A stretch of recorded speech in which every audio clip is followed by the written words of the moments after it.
Today on Public Eye News, NMU receives a grant and there's a house fire in Manistee. Later in the show, Ross Ray will have your weather and Max Stevens will have your sports. Hi, I'm Caleb Rydell. I'm Alexis Ham and welcome to Public Eye News.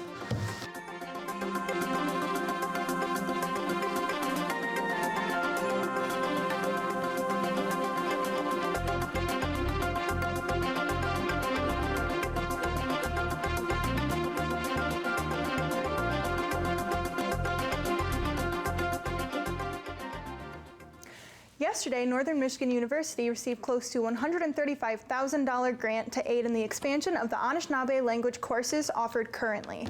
The Center for Native American Studies will be involved in a new initiative called the Anishinaabe Learning Community Project. This initiative aims to take a deeper focus on Michigan-Wisconsin tribal relations, as well as a potential graduate program involving the Anishinaabe-Moan language. Professor Judd Sojourn is leading this initiative and said, quote, "Language renewal creates stronger Indigenous identity and perspective for First Peoples and greater understanding of First Peoples for all," unquote. Questions concerning the initiative can be directed to the Center for Native American Studies on campus. Reconstruction of Lakeshore Boulevard in Marquette is set to begin spring 2020 due to road degradation. Lakeshore Boulevard has seen many closures throughout the season alone due to large waves eroding the area. The reconstruction of the road will begin with Phase 1 of moving the road back 100 yards. Once that's complete, Phase 2 will include shore rehabilitation, planting native plants, and other measures to prevent further erosion. The city has granted $3 million in support of the project, and the Superior Watershed Partnership has granted $2.5 million as well. Final approval on a grant from the Army Corps of Engineers will seal the deal. And at 1 p.m. on Wednesday, a Manistee residence caught fire, and firefighters found one resident still in the building when they arrived. The building was owned by Tom and Brenda Smith and was being rented out by 53-year-old Tom Lalonde. Lalonde was still in the residence at the time, and the cause of the fire has been determined to have been a portable propane tank that Lalonde was cooking on. Fire spread from the stove and got out of control. Firefighters arrived at the scene and removed Lalonde from the residence, where he was checked and cleared by EMS. Firefighters swiftly put out the fire.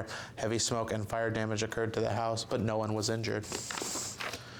And Wednesday at 4:25 a.m., a 48-year-old woman was driving her vehicle when she drove it off of US 41. Near the Ishpeming Armory and Malton Road, the Ishpeming woman was driving her 2012 Chevrolet Impala when the woman had a medical episode and drove off the highway, hitting a power pole. The pole fell into the eastbound side of traffic and has forced a close-off of the lane until the pole can be removed. The woman appeared to be uninjured by the crash due to her airbag deployment and seatbelt, but has still been taken to the hospital to be cleared. Road crews and firefighters are currently at the crash site cleaning up the area and getting the pole and car removed from the scene. Make sure to wear your plaid tomorrow for the 6th annual Platter Day. This celebration, which was invented by UP Supply Company owner Bugsy Saylor, aims to get as many Marquette locals to wear plaid and pose for a group photo together. The celebration is not only for Marquette locals, though. Last year, almost 200 people met in Ironwood to take a photo for Platter Day. With their turnout of approximately 140 people last year in Marquette, Saylor is hoping for an even bigger crowd this year. Make sure to meet at the steps outside of the Peter White Library at 5:30 p.m. tomorrow. Michigan's temporary ban on flavored vaping products has been put into action. Governor Gretchen Whitmer made the announcement in September that the 180-day ban would be occurring. The purpose of this ban is to discourage the use of vaping products by kids, but this could lead to some major business loss for vape shops. A local vape shop owner in Marquette claims that an almost $25,000 loss could occur from lack of business during the 180 days. States like Wisconsin have taken a different route and placed a tax on the vaping liquid rather than banning it altogether. One variable that may not have been predicted would be the increased use of cigarettes. The ban has been put into effect as of today, October 3rd, 2019. In 6 months, the ban will be over. And after this break, we'll be back with your national and international news. Next time on Overheard, the Grammy Award-winning blues musician, Keb Mo. I'm a musician, but I don't think of myself as a master musician. I know music. I'm not a virtuoso on any particular instrument. Yeah. But I know music, I know how it's built, I know the theory, I know the math of it. Right. And I have a reasonable amount of dexterity on a guitar. Tonight at 12:30 a.m. on WNMU TV. In Paris today, a man wielding a knife at a French police station has 4 dead. Welcome back. Thursday, a civilian employee went on a rampage wielding a knife through the police department, ended in the death of 3 officers and 1 administrator. The police station, which resides near the famous Notre Dame Cathedral, ended the rampage of an employee by shooting the assailant in the building's courtyard. The assailant has been an employee of the department since 2003. Co-workers and friends have said that there was no sign of the oncoming attack prior to the event. The internal attack has shaken up the members of the police station, making them feel unsafe amongst their colleagues. And congressional investigators are deposing a witness today who helped President Trump's personal attorney meet with Ukrainian officials. Nicole Killian has more details from Capitol Hill. President Trump once again slammed Congress's impeachment inquiry before departing the White House for a trip to Florida. You look at the whistleblower's complaint, it's totally inaccurate because the conversation that I had was absolutely perfect, and most people that have read it say the same thing. Around the same time, Kurt Volker, the president's former special envoy to Ukraine, arrived on Capitol Hill for a closed-door deposition. Sources close to Volker say he resigned last Friday in order to testify to Congress without having to abide by State Department rules. The former special envoy provided congressional staffers with documents about Ukraine ahead of today's deposition. He is also said to have played a central role in connecting Ukrainian officials with President Trump's personal attorney, Rudy Giuliani.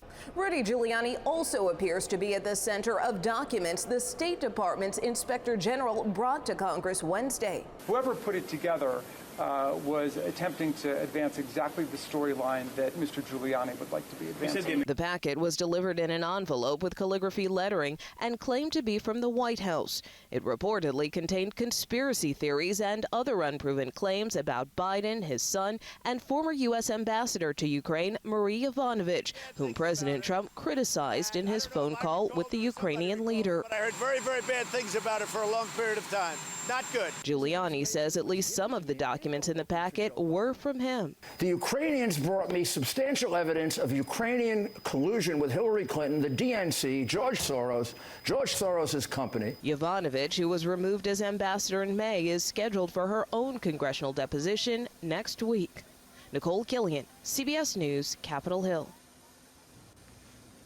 Around-the-clock curfew was imposed by Iraqi forces in Baghdad on Thursday. Live rounds and tear gas were fired into crowds to disperse anti-government protests. The demonstrations were spontaneous and likely driven by lack of jobs and the collapsing economy. Baghdad's Green Zone, which is home to government offices and foreign embassies, was seemingly caught in the clash of protesters and security forces. It is confirmed that no U.S. assets were hit. So far, 21 people have been killed with hundreds more wounded since the violence initially broke out on Tuesday. Fears of a recession and global trade wars are sending U.S. markets tumbling. President Trump has announced new tariffs on European goods, and Europe is threatening to strike back. CBS's Gwen Baumgartner reports from London. French wine, Italian cheese, and Scotch whiskey are some of the first casualties in the looming trade war between the United States and Europe. This is just more uncertainty around trade across the globe. So now we have trade wars that are going on between South Korea and Japan, the United States and China, the United States and Europe. The most recent trade battle stems from a complaint filed against aviation giant Airbus. The World Trade Organization ruled that European countries have illegally subsidized the company, making it harder for American rival Boeing to compete. So now the WTO is allowing the U.S. to impose 25% taxes on $7.5 billion worth of imported goods from Europe. Under the WTO's rules, you don't have to penalize only the industry that you're arguing about. You can hit any products you like. President Trump took to Twitter, writing, "The European Union has for many years treated the USA very badly on trade." He called the ruling a nice victory. Europeans aren't happy. Lucia Quadrini says it's a twisted idea by President Trump. She says Americans go crazy for Italian goods, and now we all lose. European leaders are promising to hit back with their own tariffs soon. This is a move that will first and foremost hit U.S. consumers and companies. The proposed tariffs take effect in 2 weeks. Gwen Baumgartner, CBS News, London. And after this break, we'll be back with your weather and sports. Stay tuned.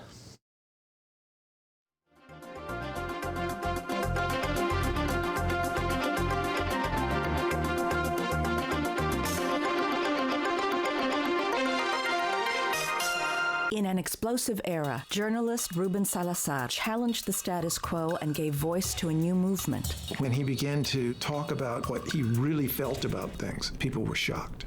In 1970, he was shot dead by an LA County sheriff. The police phoned him and said, "Stop stirring up the Mexicans." Accident or assassination? A new documentary investigates the life and death of this pioneering reporter. Friday at 10 p.m. on WNMU TV. And welcome back. My name is Ross Ray, and I'll be handling your weather today. Looking behind me at the Academic Mall, it's looking a bit wet out there, a bit cloudy. Unfortunately, that's not going to be getting any better anytime this week. Looking at our current conditions, it's currently cloudy. Temperature of 48 degrees, winds east-northeast at 10 miles per hour, and a barometric pressure of 29.99 and falling. Going on to later tonight, we're going to have some more rain, a low of 44 degrees, and our winds north at 14 miles an hour. And going on to tomorrow, it's going to be partially cloudy with a high of 50 degrees, winds north-northeast at 8 miles an hour. Looking at the UP here, everywhere around us, it's going to be clouds. So we're going to start over here at Sault Ste. Marie at 45 and cloudy, going down to Manistee at 51, Escanaba at 52, and down here Menominee at 56. Going to our other half of the UP, we're starting with Iron Mountain at 54, Ironwood at 48. Up in Hone, it's going to be 49, and back here in Marquette, it's going to be 48 and cloudy. Looking at our week ahead, Saturday is going to be a high of 53, low of 49 and rainy. Sunday is going to be a high of 59, low of 46 and partially cloudy. And Monday is going to be a high of 54, low of 43 with some more rain. Well, unfortunately, it's not looking like it's going to be very bright outside, but I heard the baseball players don't seem to mind. No, October baseball is finally here, Ross. The Tampa Bay Rays handled the Oakland Athletics last night, picking up a 5-1 victory in the AL wildcard game to advance to the ALDS against the Houston Astros. Yandy Diaz was among the heroes for the Rays. He blasted 2 home runs, one of which coming in the first at-bat of the game. The Rays pitching staff also played solidly. The only run they allowed was an unearned one after Marcus Semien made it to third base on a throwing error, after which Ramon Laureano hit a sac fly to bring him in. The MLB playoffs continue today as both NLDS series begin. Game 1 between St. Louis and Atlanta's first pitch is slated for 5:02, while Washington's Game 1 against the LA Dodgers has its first pitch scheduled for 8:37. And hockey fans rejoice because as of last night, the NHL regular season has officially begun. The defending champion St. Louis Blues were in action on their home ice against the previous season's Stanley Cup champion Washington Capitals. The game went to overtime and the Capitals were able to eke out the victory on the road 3-2 with Jakub Vrana hitting the game winner for the Caps. In another opening night matchup, the Toronto Maple Leafs' Austin Matthews showed why he's one of the best young players in hockey, flashing the stick handling and scoring 2 goals in their 5-3 win against the Ottawa Senators. The hometown Detroit Red Wings will open their season on the road this Saturday against the Nashville Predators. And Week 5 of the NFL season kicks off with tonight's matchup between the Los Angeles Rams and the Seattle Seahawks. Both teams are coming off short weeks. Back on Sunday, the Seahawks handily defeated the Cardinals 27-10, and the Rams suffered their first loss of the season in a shootout with the Tampa Bay Buccaneers 55-40. There is a potential the game could be delayed by thunderstorms in the Seattle area, although any interruptions should be brief. Tonight's contest is slated to kick off at around 8:20. Well, Caleb, my hometown is just a hop, skip, and a jump down Interstate 75, and I heard if I was making the trip a few days ago, I would have been in for quite the show. Oh, quite the treat, Max. People traveling through the Detroit suburb may have been wanting to avoid playing the game I Spy Saturday night. A video billboard in the Detroit suburbs was playing pornographic video for about 30 minutes last Saturday. Many calls were placed about the images, and it was found out that 2 men in black hoodies broke into a building associated with the billboards and placed a video on the laptop that displayed on the billboards. Well, that's all the time we have for you today at Public Eye News. Please come back tomorrow and we will see you then. The preceding program was produced in studios located in the Edgar L. Hardin Learning Resources Center by WNMU TV, Northern Michigan University Public Television.